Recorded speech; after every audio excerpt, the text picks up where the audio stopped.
მოგესალმებით, როგორც ყოველთვის მე გახლავართ გიორგი თავაძე, ხოლო თქვენ უყურებთ დაკარგული დიდებული მესხეთის სერიებს. გიბრუნდებით 39 სიუჟეტით, სადაც თქვენ იხილავთ როგორც ნასოფლარ, ასევე დღემდე მოქმედ სოფლებში არსებულ ძეგლებს, მოისმენთ მათ ისტორიას, რომელიც რა თქმა უნდა, მესხეთის სისხლიანი წარსულისას ვითარდებოდა. დანარჩენი კი დეტალურად უშუალოდ სიუჟეტიდან. წავედით.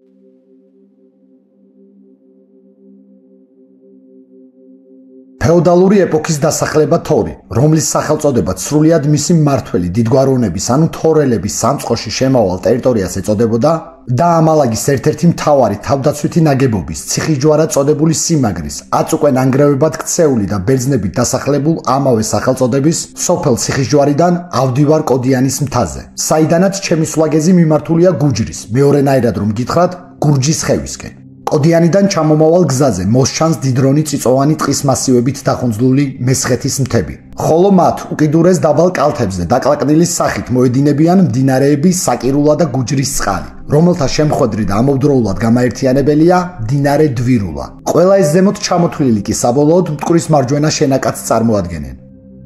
კოდიანის მთიდან მომავალი პირველი შევდივარ თანამედროვე დაყოფით სოფელ საკირეთ წოდებულ დასახლებაში, სადაც მაღალ კლდოვანი რელიეფის მქონე შემაღლებაზე დღესაც დგას მრავლის მნახველი საკირის, იგივე გუჯრის ციხე. სიმაგრისკენ მიმავალი პირველი რასაც შენიშნავ არის იმ ქართული ქრისტიანული ხუროთმოძღვრების აწუყვე ნანგრევები, რომელიც წინად აქ მდგარ დარბაზული სტილის წმინდა გიორგის სახელობის ტაძარს წარმოადგენდა. მიუხედავად მისი, როგორც ნაგებობის სავალალო მდგომარეობისა, მასზე მომუშავე ქართველი მეცნიერები ერთხმად თანხმდებიან, რომ იგი წარმოადგენდა საკმაოდ მოზრდილ ორნავიან ნაგებობას, რომლის სამშენებლო მასალად გამოყენებულია კლდის ლოდები. სამლოცველოს ასევე მოიხსენიებენ საკირის გიორგი წმინდად, გუჯრის ან გურჯის წმინდა გიორგით და მისი ამჟამინდელი მდგომარეობიდან გამომდინარე, რამე თუ ის თითქმის ნიადაგშია ჩაფლული, მიწის საყდარსაც უწოდებენ. ეკლესიის სამშენებლო სტრუქტურის იდენტურია იმ დასახლების კვალიც, რომელიც აქ წინა ტაძრისა და ციხე-სიმაგრის გარშემო იქნებოდა გაშენებული.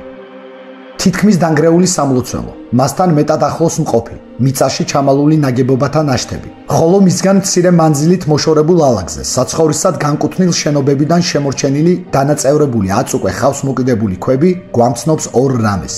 პირველი, რომ ორნავიანი დარბაზული ტაძარი, მასთან მჭიდროდ მდებარე კომპლექსური ნაგებობებით გარკვეული ტიპის სამონასტრო ცხოვრებაზე უნდა მიუთითებდეს. ხოლო მეორე, სამლოცველოსგან მოშორებით შემაღლებაზე მდგომი საკირის, იგივე გუჯრის ციხე, მის მიმდებარედ გაშენებული საცხოვრისებით ფეოდალური პერიოდისათვის ამალაგზე მუდმივი დასახლების არსებობაზე უნდა მიგვანიშნებდეს. თუ ციხის მეორე დასახელებით ვიმსჯელებთ, ანუ სიტყვა გუჯრით, ეს მონარქიულ საქართველოში მოღვაწე ვინმე ფეოდალის პიროვნებასთან უნდა გავაიგივოთ და თავად სიმაგრის სახელწოდებაც არაა გამორიცხული მისი მფლობელის სახელიდან მომდინარეობდეს და პირდაპირ გამოხატულებას წარმოადგენდეს კუთვნილებისას ვინმე ფეოდალის გუჯრისა. გუჯრი, როგორც მამაკაცის სახელი, რომ ნამდვილად არსებობდა წინარე პერიოდის საქართველოში, ამაზე მოწმობს მესხეთის ისტორიული პროვინციის, კერძოდ კი შავშეთის ტერიტორიაზე, ტბეთის ეკლესიაში 1874 წელს აღმოჩენილი დოკუმენტი სახელწოდებით ტბეთის სულთამატიანე, რომელშიც შეტანილია ამ მხარეში გავრცელებული გვარსახელები და მათგან ერთ-ერთია თევდორე გუჯარისძე. ის რომ ციხე მისი პატრონის გუჯრის, გუჯარის ან გუჯარისძეთა მუდმივ რეზიდენციას წარმოადგენდა, ამაზე მეტყველებს მისი შიდა დაგეგმარებაც, რაც გამოიხატება სიმაგრის სამ მოზრდილ დარბაზში, რომელთა მომიჯნავედ მიშენებული იყო სამლოცველოც, ნაგები მოწითალო ქვით, რომელიც დღეისათვის თითქმის ჩამოქცეულია.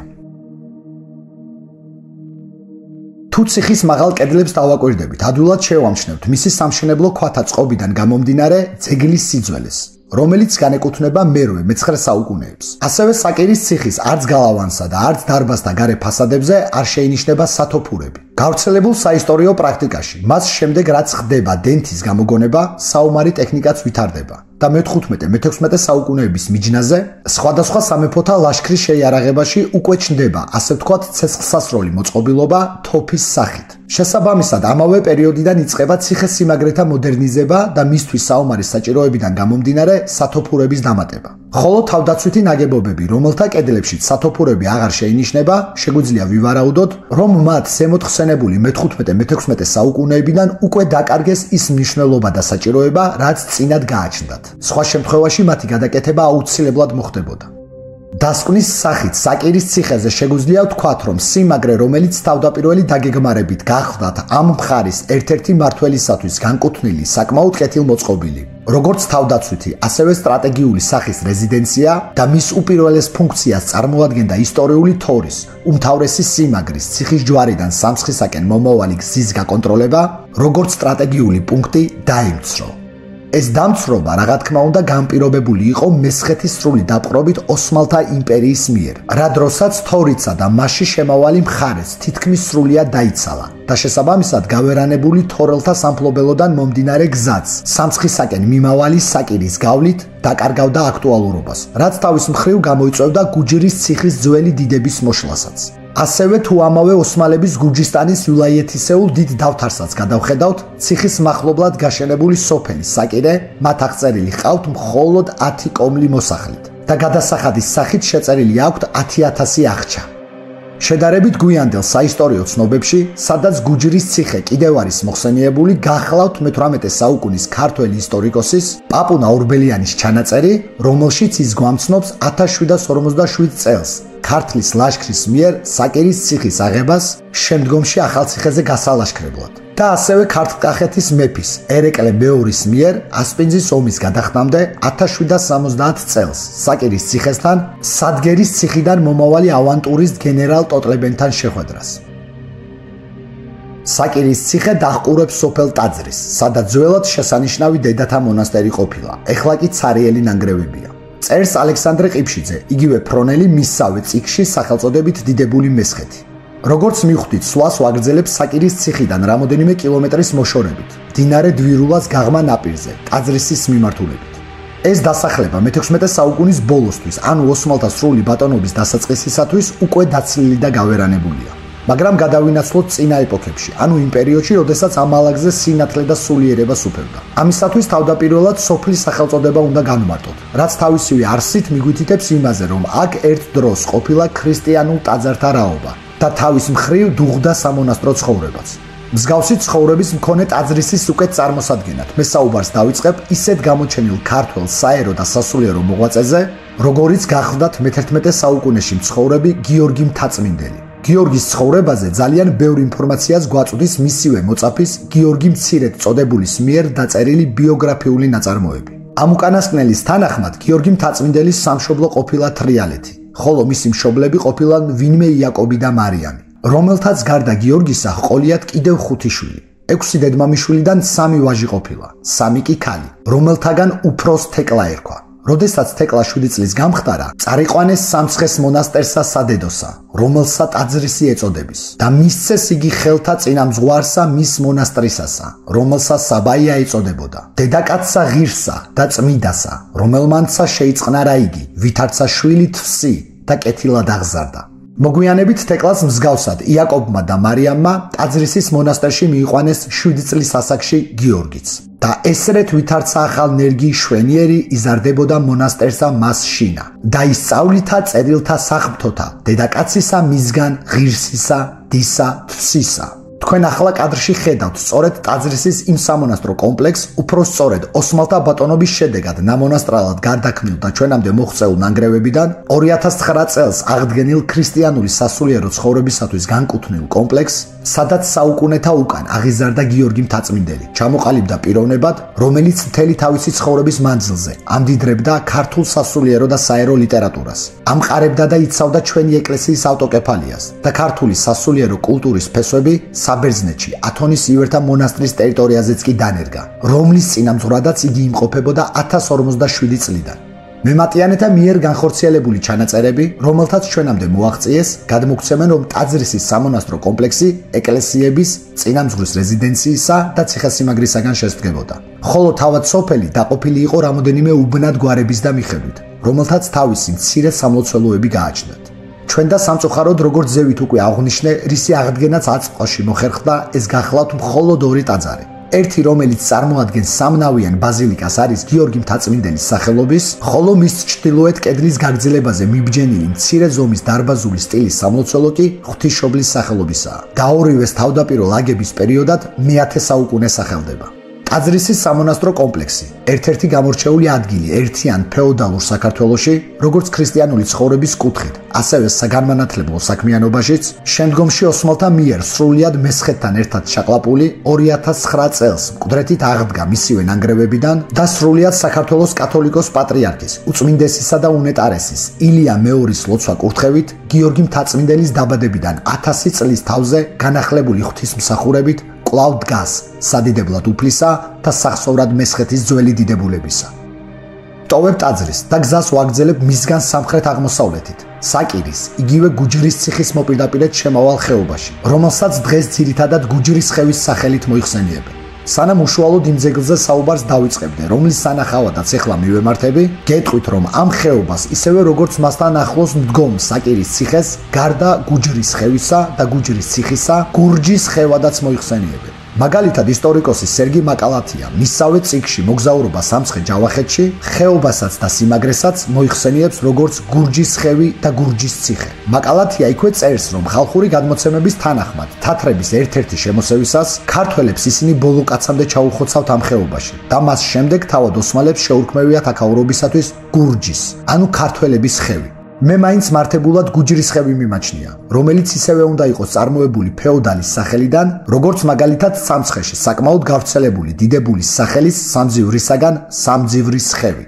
ვიწრო კლდოვანი ხეობის სათავეებთან, საიდანაც წინათ გზა გადადიოდა ოშორაში, ხოლო ოშორადან ასპინძაში დგას დარბაზული სტილის ტაძარი, რომელიც ერთ დროს აქ არსებული სამონასტრო კომპლექსის მთავარ სამლოცველო ნაგებობას წარმოადგენდა. გუჯრის ხევის ეკლესიაც, გუჯრის ციხის წმინდა გიორგისა და ტაძრისის სამნავიანი ბაზილიკის მსგავსად მე-10 საუკუნის ძეგლს წარმოადგენს. ასევე ამ ქრისტიანულ ნაგებობაზე მომუშავე მეცნიერები თვლიდნენ, რომ საკირის ციხის წმინდა გიორგი, იგივე მიწის საყდარი არქიტექტურული თვალსაზრისით იდენტური უნდა ყოფილიყო გუჯრის ხევის მონასტრის ამ სალოცავისა. ერთადერთი რაც მას დღევანდელ სიუჟეტში ნაჩვენებ მის მეზობლად ყოფ სამონასტრო ტაძრებიდან გამოარჩევს, არის ორი რამ. პირველი, ზემოთ ხსენებულ სამლოცველოებთან შედარებით ბევრად უკეთ შეიძლება ითქვას, რომ თითქმის პირვანდელი სახით არის მოღწეული. და მეორე, სისადავე მის მშენებლობის სტილში, რომელიც ყველაზე თვალსაჩინოდ შიდა ინტერიერში გამოიხატება, აქცევს მას მკაცრ და პირქუშ ნაგებობად. ეს უკანასკნელი, როგორც შეგრძნება, გეუფლება გუჯრის ხევის მონასტერში მისულს, მთავარ სამლოცველოში შესვლისთანავე. ამ შეგრძნების თქვენთვის უკეთ გადმოსაცემად დაგათვალიერებინებთ სამლოცველოს შიდა სივრცეს,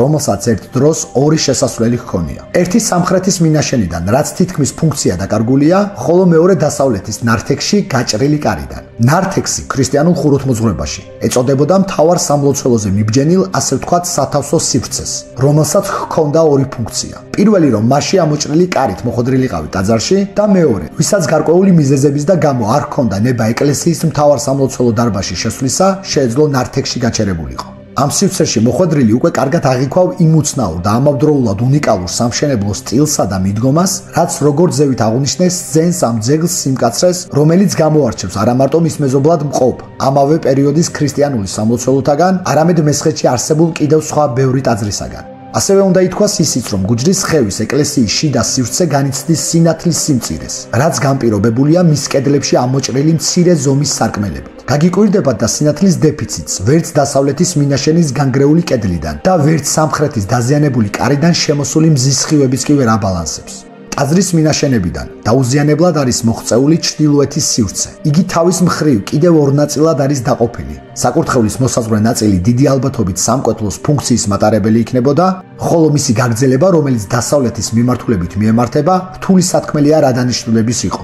ერთადერთი რისი თქმაც შეიძლება არის ის, რომ იგი უფრო მცირე მასშტაბისაა და მასში შესასვლელი კარიც ბევრად დაბალია. ტაძრის სამი მინაშენიდან ყველაზე დაზიანებულ სამხრეთის ნაგებობა წარმოადგენს და სწორედ აქედან გამომდინარე, როგორც უკვე აღვნიშნე, მასში არსებული კარი, რომლის მთავარ ფუნქციასაც ტაძრის შიგნით მომლოცველის მოხვედრა წარმოადგენდა, ამ ეტაპზე მოშლილია. გარდა ეკლესიის გარეთ ტერიტორიაზე მიმოფანტული სამშენებლო ქვებისა, კვლავ განირჩევა ხავს მოჭიდებულ ქვათა ერთობით შემდგარი კედლის ფრაგმენტები, რომელნიც ძველად გუჯრის ხევის მონასტრის ერთმთლიან გალავანს წარმოადგენდნენ. როგორც დაკარგული დიდებული მესხეთის წინა სიუჟეტებში ნაჩვენება არაერთ სერიაში განმარტე, თითქმის არ არსებობს საქართველოში ფეოდალურ ეპოქათა მიჯნაზე ნაგები ციხე ტაძრისა და ამავდროულად სამონასტრო კომპლექსი სიმაგრის ელემენტების გარეშე. ციხე, როგორც თავდაცვითი ნაგებობა, მასში მდგომი ტაძრით, ეს თავად წარმოადგენს პასუხს იმ კითხვაზე, თუ რისთვის იბრძოდნენ ჩვენი წინაპრები და რამ შეუნარჩუნა ქართველს როგორც ერს დღემდე იდენტობა. ხოლო თუ რას ნიშნავდა მონასტერი გალავნით, ამის გადმოსაცემად მოვიშველიებ ნაწყვეტს აკაკი წერეთლის პოემიდან თორნიკე ერისთავი. გასავრცელებლად ქრისტიანობის საკმაო არის დიახაც ჯვარი, მაგრამ მის მტრების მოსაგერებლად ხშირად გვჭირდება ხმალი და ფარი. ასე რომ საუკუნეთა მიჯნაზე მესხეთიცა და სრულიად საქართველოც, ერიცა და ბერით საჭიროებიდან გამომდინარე, რომელიც არც თუ ისე იშვიათად დგებოდა, იღებდა ხმალს ხელში მომხდური მტრის დასახვედრად. ის სასულიერო ცხოვრებისათვის განკუთვნილი დიდრონი და მაღალი კულტურის მატარებელი მონასტრებიც, რომელიც მე თქვენ დღევანდელ სიუჟეტში გიჩვენეთ, ყისიერად გარდაიქმნებოდნენ იმ საომარი მანქანის ნაწილად, რომელსაც ერის გადაშენების საქმეში გარდა ჯვრისა დროდადრო ხმლის გამოყენებაც უწევდათ. დღევანდელი 39 სერიაც დაკარგული დიდებული მესხეთის დასასრულს მიუახლოვდა და სანამ უშუალოდ დაგემშვიდობებოდეთ, მინდა მადლობა გადაგიხადოთ თვითოულ თქვენთაგანს, ვისაც მოგწონთ ჩემს მიერ შემოთავაზებული სიუჟეტები და ასევე არხი გაქვთ გამოწერილი, სწორედ თქვენი დამსახურება ის, რომ დაახლოებით არხის შექმნიდან 7 თვის თავზე უკვე დიდებულ მესხეთს 1300-ზე მეტი გამომწერი ყავს.